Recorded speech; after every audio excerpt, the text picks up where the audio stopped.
Саламатсыздар ма YouTube каналының көрермендері. Бүгін сіздермен қызыл ірімшік жасау тәсілімен бөлісетін боламын. Видеоны соңына дейін көріп, комментарий жазып, тіркеліп, лайк басып отырыңыздар. Сонымен бізге керегі сүт, айран, шекері 3 қана заттан тұрады.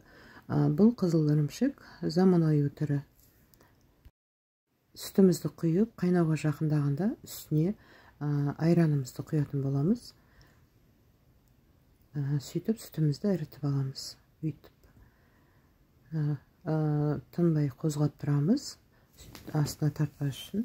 Сосын сары су бөлінгеннен кейін жаймендеп астын отын төмендетіп, бір қалыпты бір жарым сағаттай қайнайтын болады бұл. Негізі бұны 2-3 күн уыз енген қозының сойғанда соның асқазанындағы уыздан істелген. Оны мәйек деп айтылатын. Ол бір уыздай болады, аппақ, жақсылап жуады, созылмалы болады, кептіріп қояды. Кепкен кезде ол сап-сары болып тұрады. Соны қойдың сүтінен істеген, қойдың сүтінің үстіне шайқай отырып ұйытқан, оған айран, шекері қосылмаған, солай ғана істеген. Ол енді нағыз ірімшік. Мына біздің қазір істеп атқан ірімшігіміз, мынау сиырдың сүті. Енді заманына қарай амалы, аузымызда дәмі бар ірімшіктің. Осылай істеп жейміз. Бұл да бір тәтті, керемет болады. Шайға, десерт.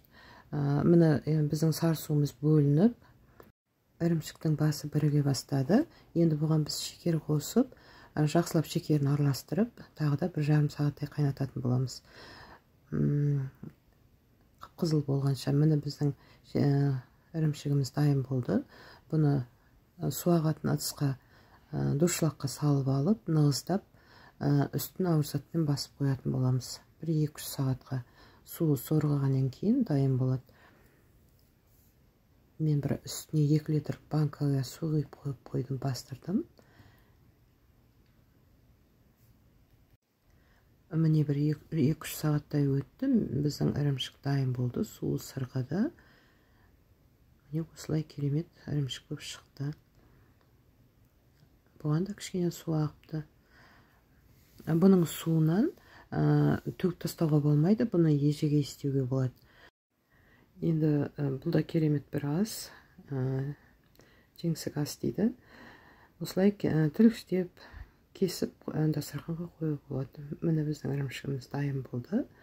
Сіздермен бірге болған Лейла.